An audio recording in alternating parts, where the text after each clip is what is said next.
Welcome. Today's video: demons.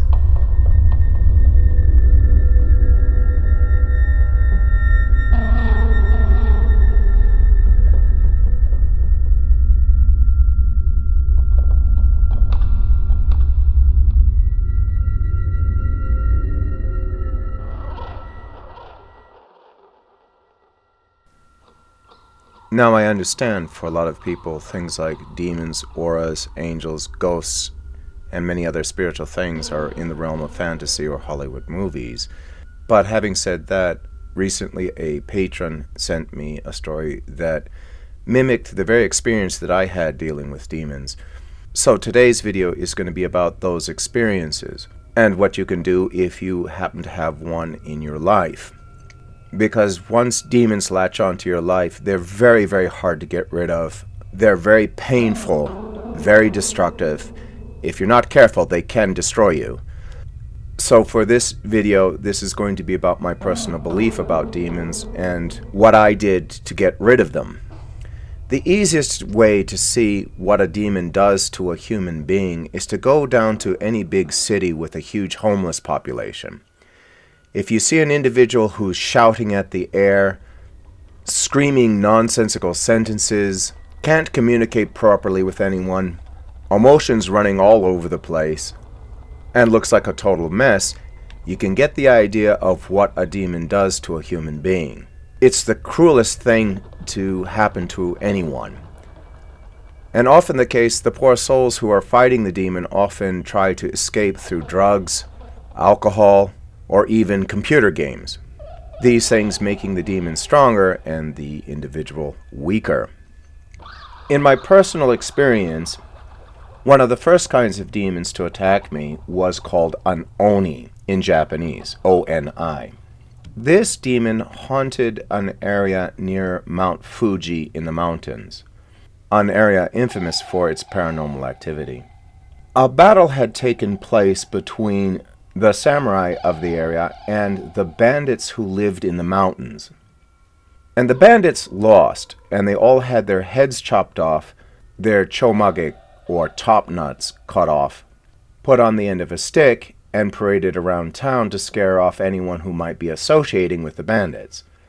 Their bodies were never buried properly and just left in a local river or lake to decompose. Again, as a warning to others living around the area. These left these poor souls restless, and the local demon started to feed off of their feelings of dread, loss, hopelessness, and so on. To this day, the bandits go running around attacking people at various times, usually at festivals and the like. Participants at the festival often felt inexplicable pushes, shoves, shouts.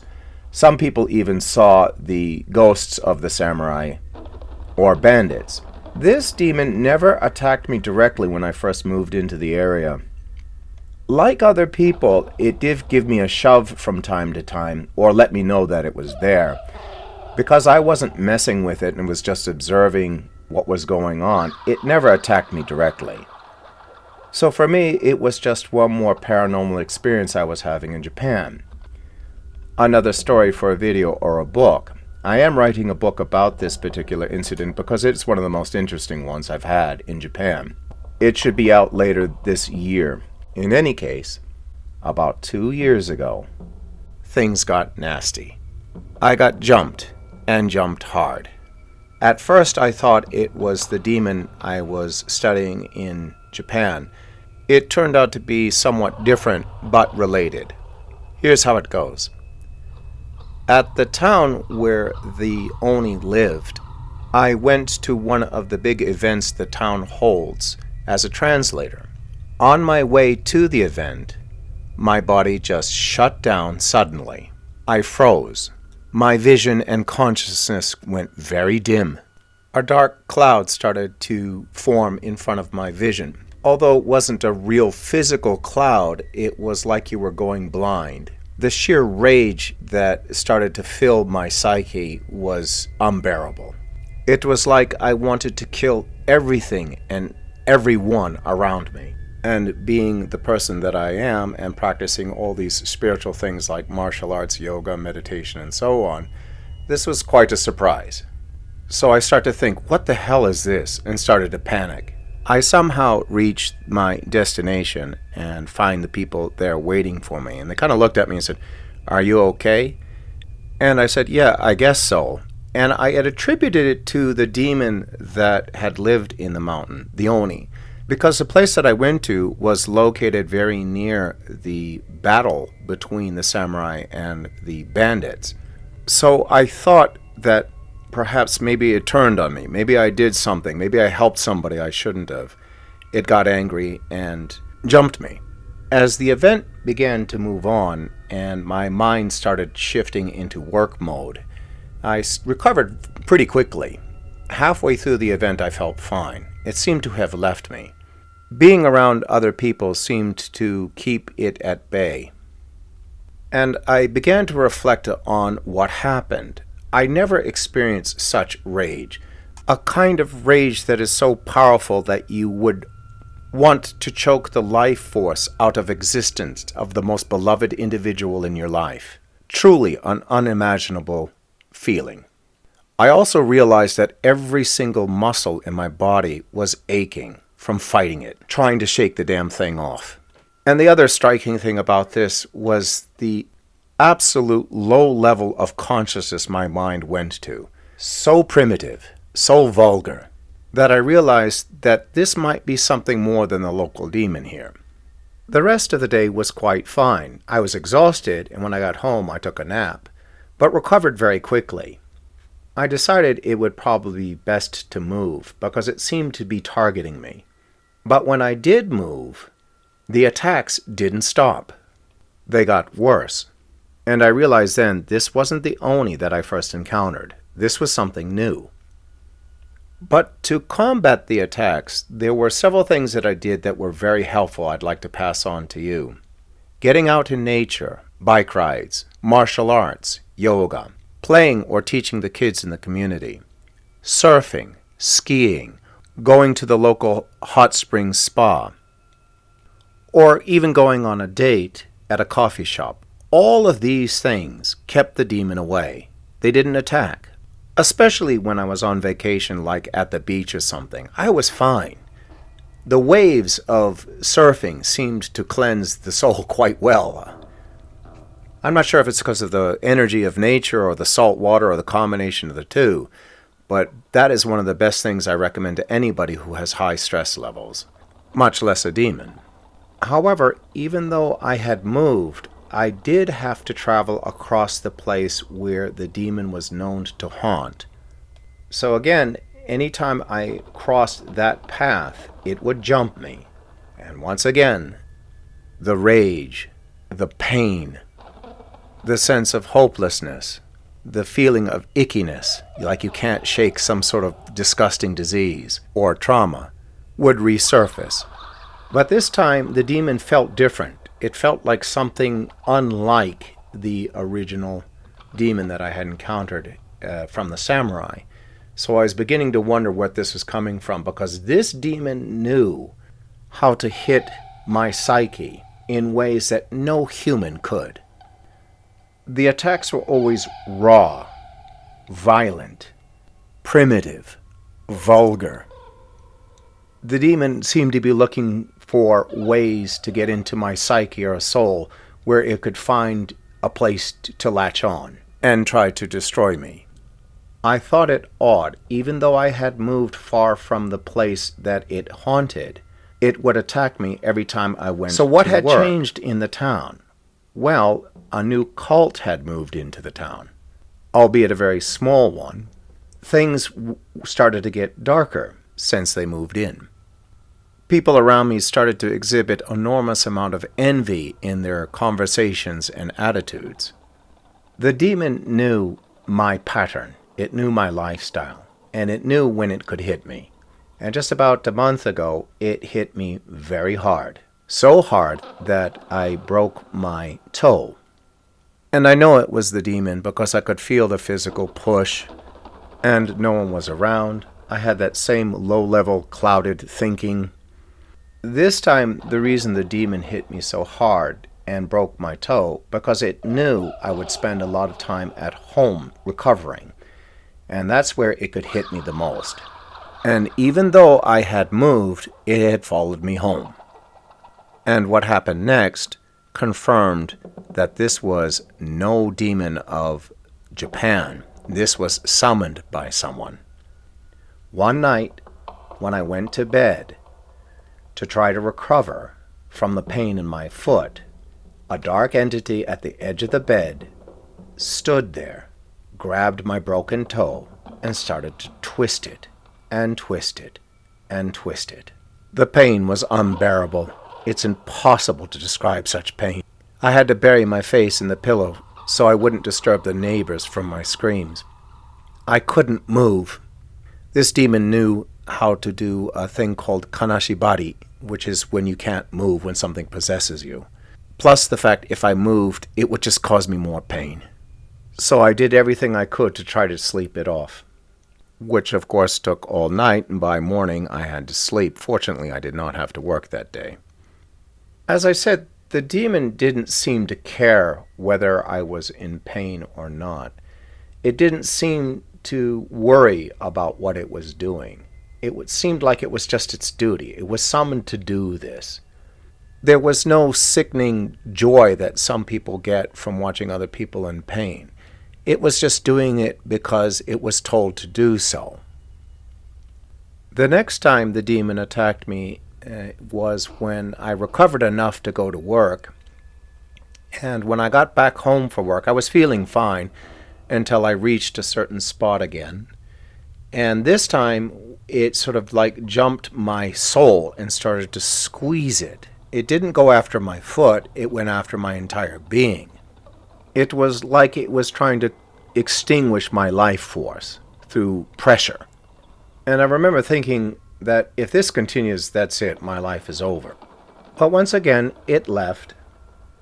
But this time, I could see more and more of the people who had summoned this thing. These were people I knew. But to protect the innocent in this, I'm not going to go into much detail about the people who summoned this. But I know why they summoned it, and I know how. And I will say to people, if you play with demons like this, there is a time when they do turn on you. This is a very stupid and dangerous thing to play with. Demons don't always follow the orders that you give them, and there are ways to get rid of them. And once you do, they may turn on you. Now, the reason people summon demons is because these people are the lowest of humanity, the people who cannot grow, the people who cheat in life. They have to have a privileged life. You have to suffer. That's all they care about. These people reflect where their soul is really connected to, which is the inferno, and I'll get into that in another video later. These people are the hateful liars in the world while acting like they're okay on a high moral standard. They're anything but.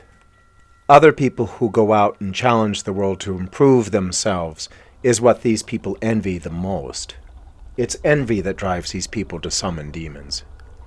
They can't move forward, they can't leave the inferno, so they pull you down. If you've been wondering why humanity has been sort of heading down a spiral, it's because these kinds of people have been increasing lately. If you need to see an example of what kind of people these people are, just take a look at people in politics and you'll spot them quickly. Now, I've been studying auras much more than ghosts, demons, and angels, so that's where my main focus in life is. But having said that, I noticed that the psychology of demons and ghosts and what is called ikido in Japanese, or a living ghost, does affect people's auras. So I'm going to try to describe when you may have a demon or one of these other entities possessing you, and what you can do to get rid of these damn things in your life. Now, the first thing you'll notice in your daily routine is a shift in your consciousness. If you start getting negative or you're finding life to be rather difficult. You can't hold things together. And this is from a shift, not from when you were a child, but something that came on suddenly. For example, you start eating foods you didn't used to, usually junk foods. Or you started taking drugs you didn't do before. Or you started drinking heavily. You start getting darker in your activities or thinking. You spend long hours on the computer just spacing out on playing games or doing nothing constructive. Or simply that the thoughts coming into your mind you know are not yours because you think in a different way. This was easy for me to spot. Now, just because these things happen do not mean that you are being possessed. Not yet. This could be just background stuff influencing you. But when you start to notice that you have no control over certain emotions or certain thoughts in your mind, that they're being kind of forced on you, then this is likely one of several possibilities. You have a ghost that is possessing you. You have, as what I mentioned before, an ikido, which is when somebody possesses you, but they're still alive. Or you have a demon or something else just as destructive.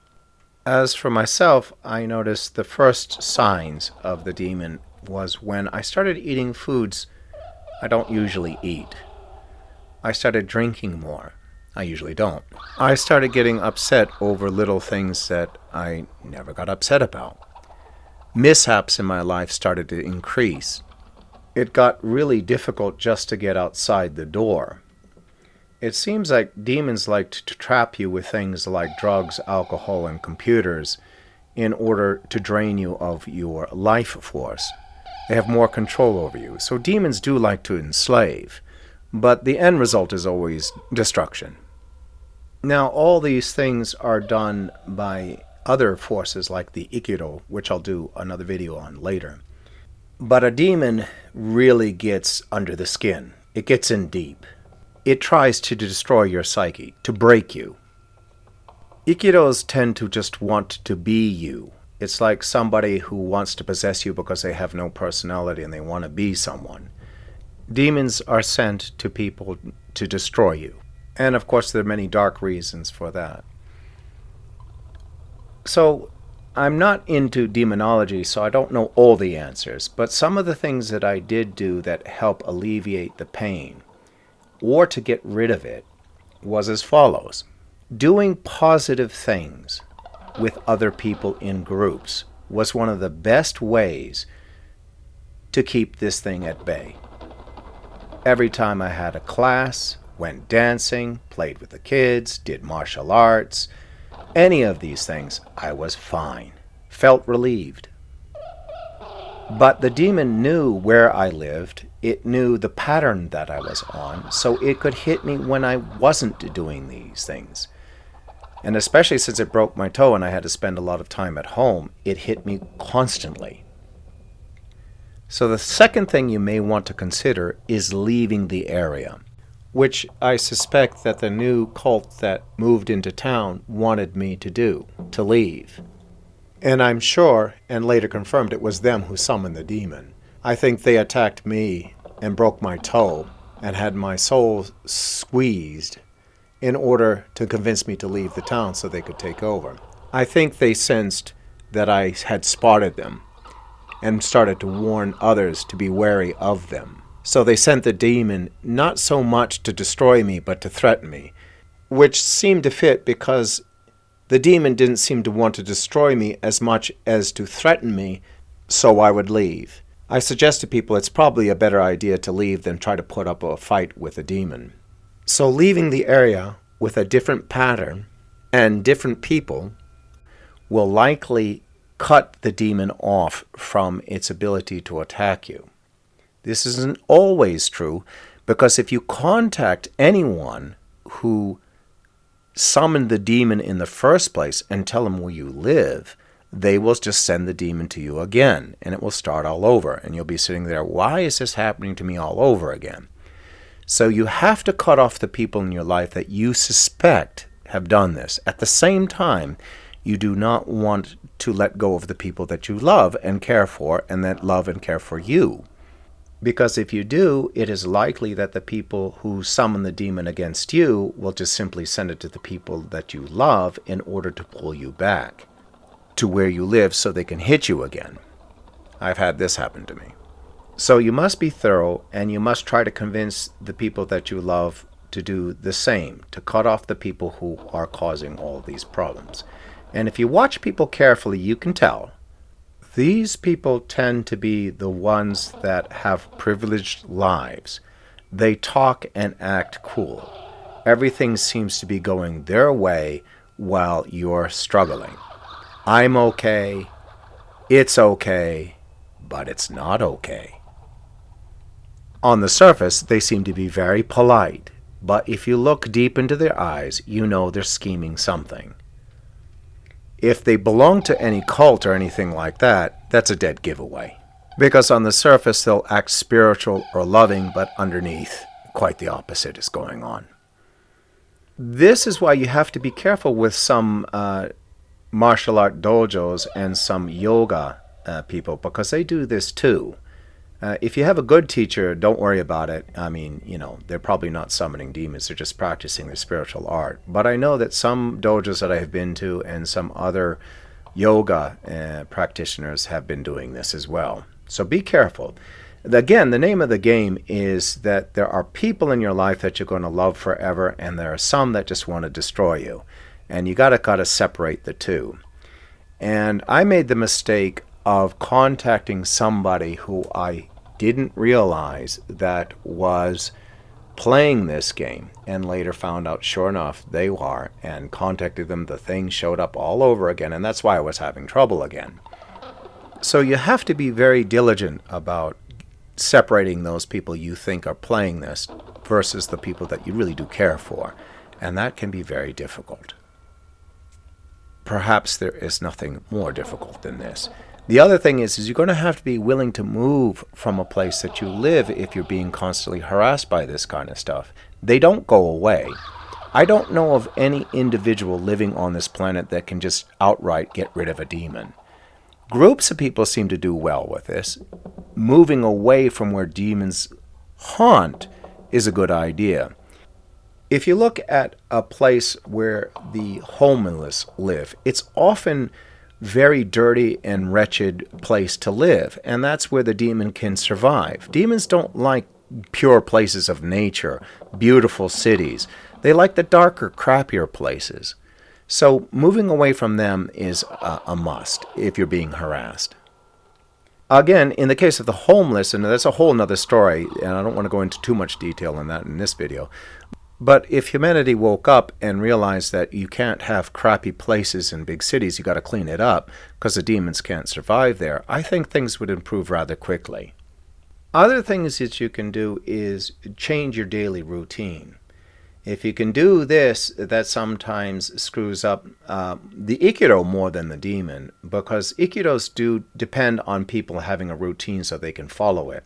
Demons, on the other hand, especially a summoned demon, will more likely force you into a pattern that they could use you, like forcing you to stay home, for example. More specifically, you should not spend a lot of time on the computer before you go to sleep, for example. You should try to get outside in nature as much as possible. Change your bad habits the best you can. It takes time and practice, but you can do it.